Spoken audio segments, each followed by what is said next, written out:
got an email with some tips in it, and one of the tips was to know your way of sabotaging yourself.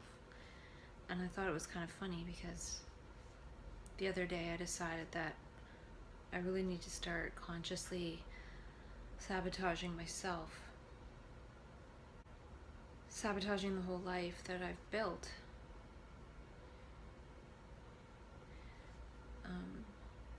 In preparation for taking off to California for a little while. And part of it's because it seems like this bipolar energy wants to destroy it. I was experiencing a lot of so-called anxiety around my job, and then something else happened and that gave me more anxiety on top of the job thing, and I feel like that something else happening was actually to give me more anxiety in order to see that the path I was headed down wasn't good, because I hadn't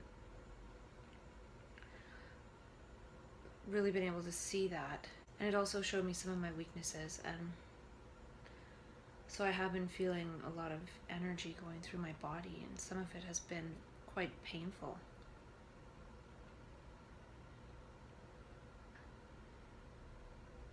So I can't really say that it's fun. And I also feel, though, that by not really labeling it bad or good, if I label it bad, it's going to make it worse, or it's going to make it fearful. And that's when I feel like it's possible that those other fearful thoughts and associations can come in. So I've just been sitting with it in terms of the feeling of the energy of it, and not really making up any stories about it. So it passes, and then it comes back. Today I went out and I got myself some EMP. It's something that one has to be careful taking while taking psych meds, because it can sort of make one over-medicated in a way. At least that's what they say, especially with lithium, and that's what I'm taking. But I figure that since I used to be taking a mineral supplement just to use it up. It was like a kelp-based mineral supplement. And then when I ran out of that, I was taking some minerals in the form of shilajit, which is that black tar looking stuff. And I would just put it in my yerba mate tea. And I ran out of that. And since then I haven't had like a multi-mineral of any kind. I do take zinc and magnesium, but I haven't had a broad spectrum supplement. And they're in pretty small doses.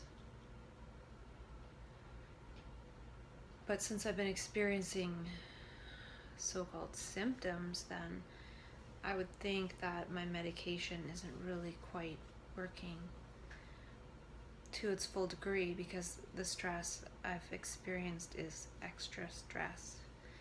So that's why I'm going to take this, just one a day. I also had to research today psych wards in California to be prepared if that happens when I'm in California. And it would probably cost me close to 10 grand. So I'm really hoping that doesn't happen. But at the same time, I don't think it will. So I'm willing to take that risk. And I was wanting to drive down there in my old car, but my family is really not liking that idea because it'll be winter time. So I have to figure out if I'll just take a train or a plane and try and get a car down there or something, because I don't really want to be in the sort of secluded area I'll be in without a car. Today I also took back my sharps container. I had a big container of used syringes because I used to inject B12 until I found out that that wasn't the best kind of B12 for me. my naturopath, I did that DNA test through 23andMe, and he told me to take the other kind of B12, which is hydroxy B12.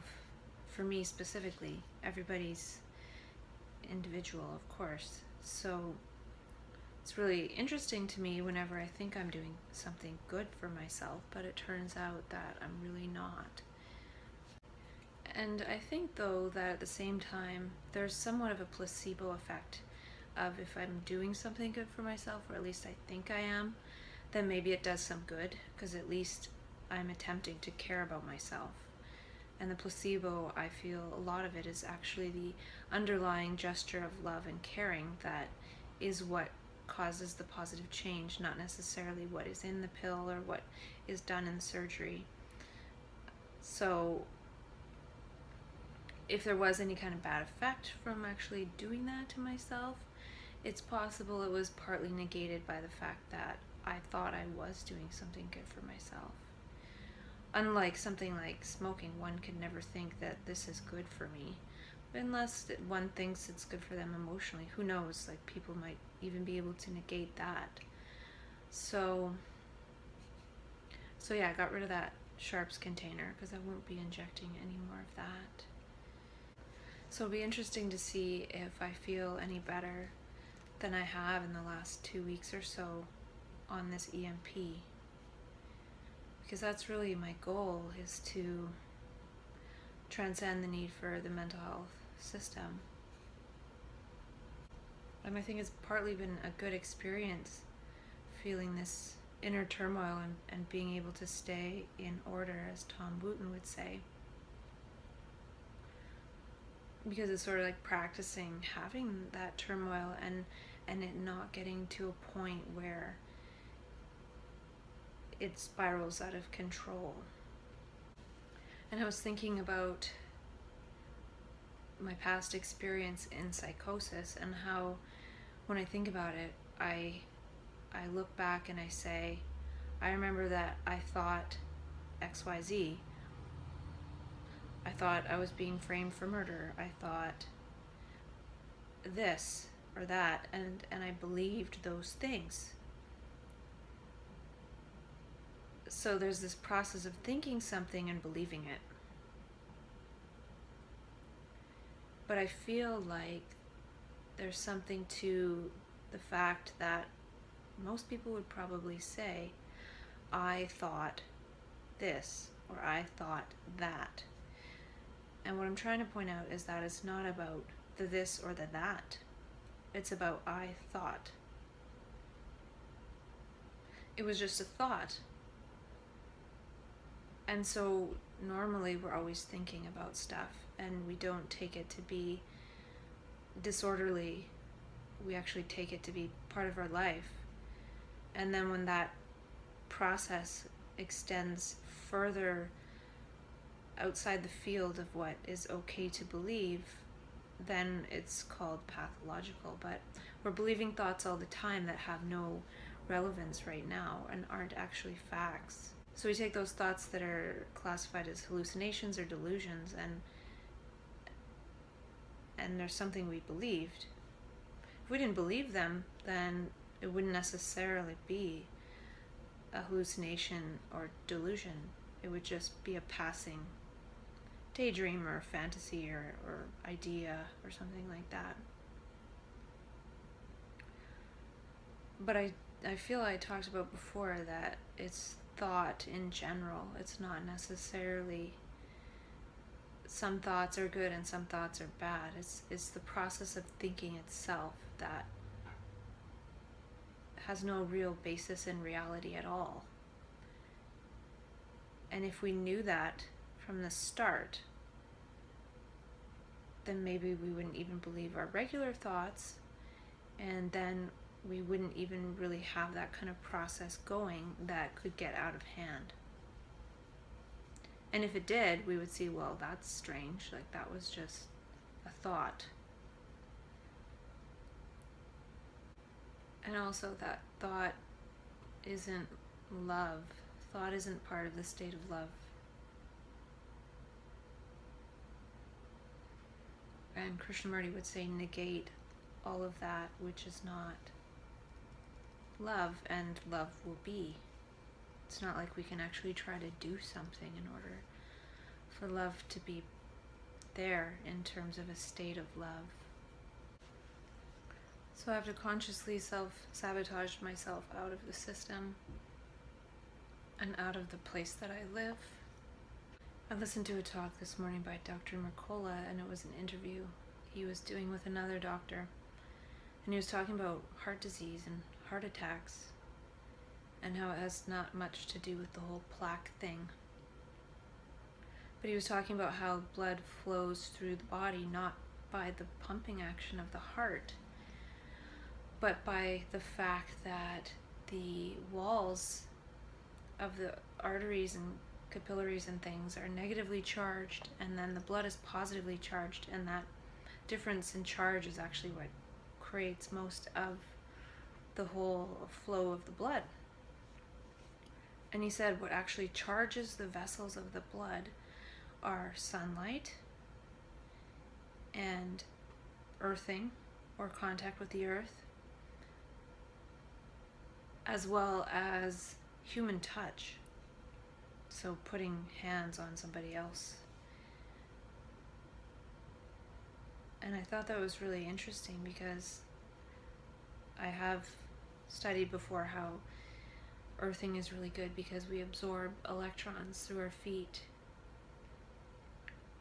And the electrons are used preferentially as antioxidants as well in redox reactions. So that's how the body detoxifies things. So this is another level of the importance of that, in that we absorb the electrons, and that helps to charge our blood vessels in order for blood to flow properly. And I was wondering, in terms of mental health, like can blood properly even get to the brain and through the brain and everything if we don't have the proper charge in our body, if we don't have electrons from the sun and from the earth? And it could have something to do with the whole seasonal affect disorder thing too. I remember a time years ago I had this chronic fatigue like syndrome thing, and I felt really terrible, and then I went to California for a weekend or something, and I felt almost normal there. And it could have been just being connected to the earth and getting a lot of sunshine, that it helps the blood move in the body. So I would have to do a lot more reading on that topic to really understand it fully, but I feel like it also applies globally in terms of how we're damming up all the rivers, and the rivers are like the capillaries of the earth. And water flow is what sort of circulates electrons as well. So we're doing it on a global scale, and we're doing it to ourselves just on an individual level as well. And I was thinking, well, this gives me even more reason to go to California, because there's sun there, and I can go barefoot, whereas right now here there's snow on the ground. And I was thinking about the term projection, because I was thinking about the mind screen and how our mind screen isn't blank, and we're sort of superimposing our own projections over that. And I think that's part of the whole laser light of our eye process. It's not actually empty, it's not silent, our eyes aren't silent, so we're projecting our words outwards as well, and we don't even really know it because we can't see that we're doing it, but we are doing it. And we often hear about things like having a silent mind, and I just wonder if we can have silent eyes. Are we looking with silent eyes? That makes it a little bit perhaps easier to grasp. Like when I look at this box on the floor, am I looking with all this noisy words coming out of my eyes? Or am I letting that come to me because if my eyes are silent, that information can come to me and sort of tell me a story. Whereas if I'm putting my story onto things, then that's preventing me from really seeing. And I feel the process of map consciousness is trying to get brains to think with other brains. And that's why the experience is very similar a lot of the time. And it's trying to get universes to think together because we're each a separate universe. I came across this video of me skating on rollerblades when I was in Mania the very first time, and I could skate in ways that I'd never skated before. I'd never thought to skate that way. I didn't even know I could skate that way. And so I was thinking that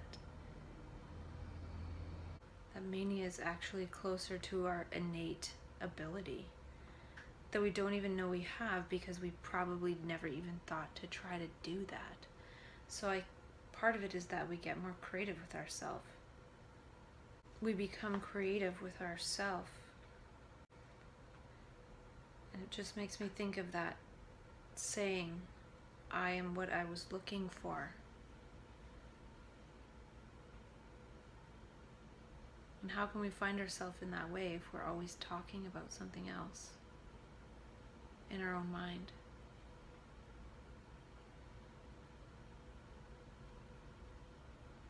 We're not receiving ourselves with emptiness and wonder. We're actually receiving ourselves with chatter. And then we think we are that chatter. And then when the chatter gets out of control one day in terms of something like so-called psychosis, then we think we're crazy, when maybe we're a little bit crazy to begin with because we're busy chattering about stuff that has nothing to do with anything.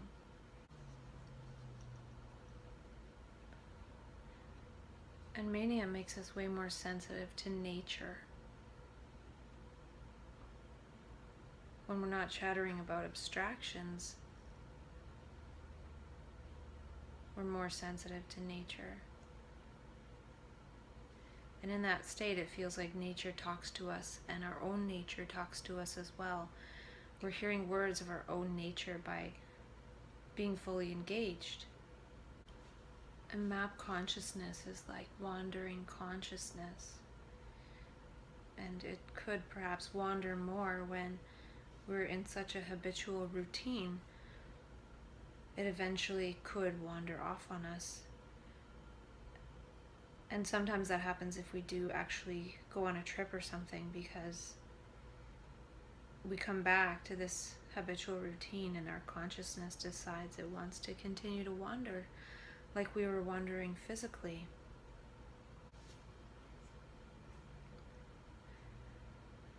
In my earlier videos, I was talking more about embodied mania, and that's part of this self-sabotage process, is embodying mania and getting back to that happiness for no reason, that joy for no reason. Can I have that joy for no reason without the reason of mania, without that actual energy there? If that energy can come and take me over, then can I create that without having to wait for it to take me over at a time when that's not helpful? Can I design my life in such a way that I can welcome that energy and it won't really affect my life, because my life is in alignment with that energy, not in alignment with contrived habit and routine. And I don't know if it's possible, but no amount of real planning will bring that about. It has to be done by sabotaging things. What if the story of my life was in such a way that my brain doesn't have to make up stories about other things, as in so-called hallucinations and delusions, because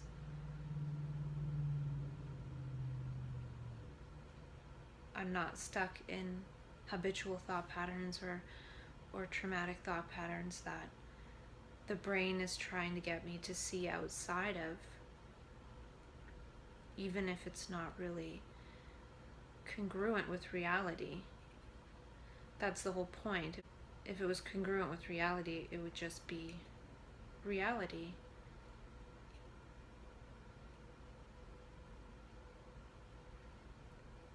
Habit and routine aren't love. Thought is not love.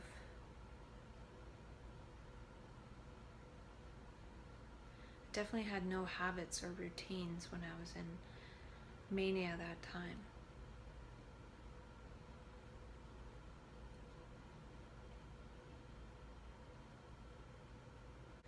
And people are trying to stay consistent with a bundle of thoughts and words in one's own mind that one takes to be oneself. And these hallucinations and delusions actually are trying to break us out of that habit, out of that routine. Maybe that's one of the main things it's trying to do, is break habit and routine. It's not necessarily trying to transport us to some better reality or some terrifying hell, but just breaking us out of the habit and routine of thought that we're in, and it creates us to act in different ways. And some of them we might not like if we again try to superimpose our thought structures and our preferences on it. But it's still definitely breaking us out of habit and routine. Unfortunately, it often puts us in a paradigm of being medicalized because of that, but why are we not comfortable with less habit and routine? And a lot of it's to do with functionality. This could be actually really important because the world is moving towards more and more mechanization of things that don't require humans to do, like factory workers and even bank tellers. There's less and less banks, actual locations needed. So there's so many of these jobs that are going to be eliminated, and they keep talking about how a person has to be creative and full of ideas and all these things that are very hard to mechanize. And it's interesting because the energy of mania creates a human being that is exactly what is needed in terms of a non-mechanical human being who's very creative, and all of these capacities that one has. It's pretty much how the new human being has to be. And we go into that state as a reaction to being so mechanized and turned into just a habit, just a machine, basically. And so we break out of the machinery of thought into this creative thought, and then the whole machine of society wants to dampen that energy that's going through people, and it could be seen as something that it's completely necessary. And that's actually what I was talking about with Harvest One's mania, is that perhaps one day most people will be like that because we won't actually condition people into robots in the first place, which is what happens through education and family systems. Because a lot of what happens in mania is breaking away from all one's past conditioning. And doesn't mean that everybody in mania is the same.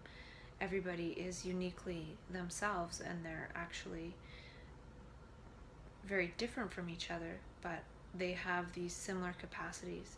So I just think it's really interesting that they talk about, oh, we need these creative people, or that's how people are going to have to be if they're going to survive, because there's not going to be these sort of jobs that are out there right now for people. And so, and even if it got to a point where the people that aren't creative could still live, like they were fed and they were clothed and all that, they could still live, but they wouldn't have any kind of job. But society took care of them. Probably 1% of people would be all creative, and then the rest would be taken care of. But then what would be the point of life if somebody doesn't have any meaning or purpose? It could be the meaning of life to actually embody one's mania, to get in alignment with that energy that is the creative force through us.